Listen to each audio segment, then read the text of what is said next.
I'm going to be doing cast care for my teaching video. So once they get their casts on and it's time for them to go home, it's important that us nurses teach the parents and guardians, whoever's watching them, the important things to look out for, to monitor, and to report back to the healthcare provider.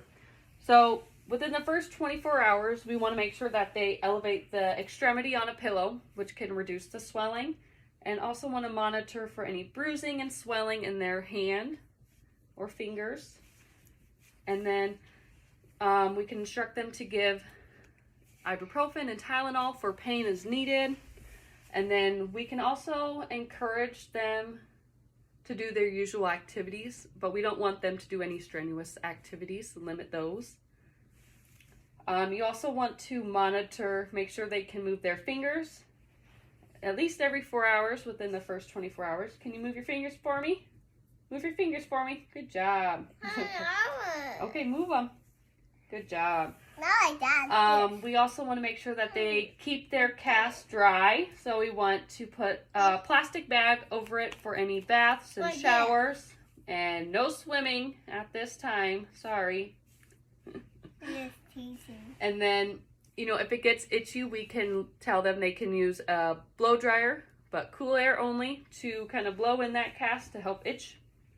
And that it's very important that we don't put anything in the cast.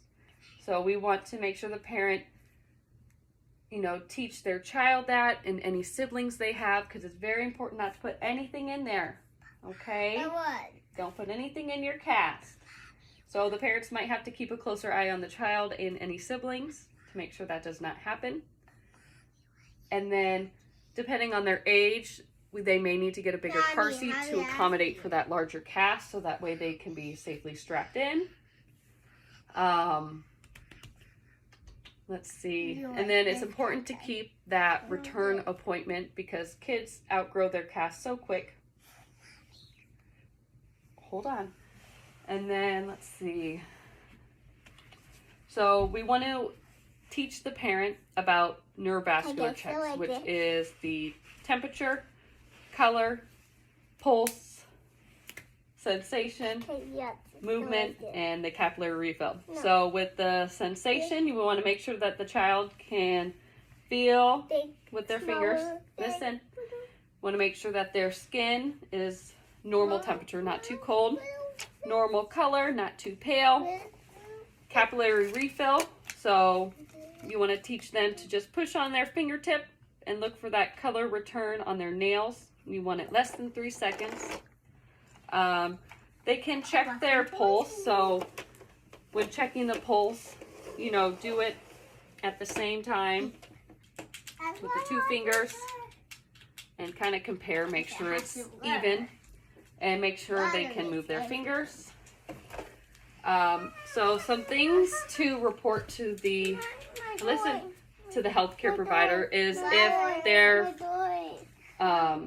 if they can't move their fingers, that is something very important to report back. That could mean that the cast could be pressing on their nerves and they're constricting the blood vessels. Another thing to report to the healthcare provider is if their pain is so severe, even, you know, after an hour of getting the pain meds, we want to make sure they call the healthcare provider. So those are kind of the most important things I would teach them. And then I would do the teach back method. So, you know, I would ask them what's most important when caring for the cast, and I would hope they would say keeping it dry and not putting anything in there.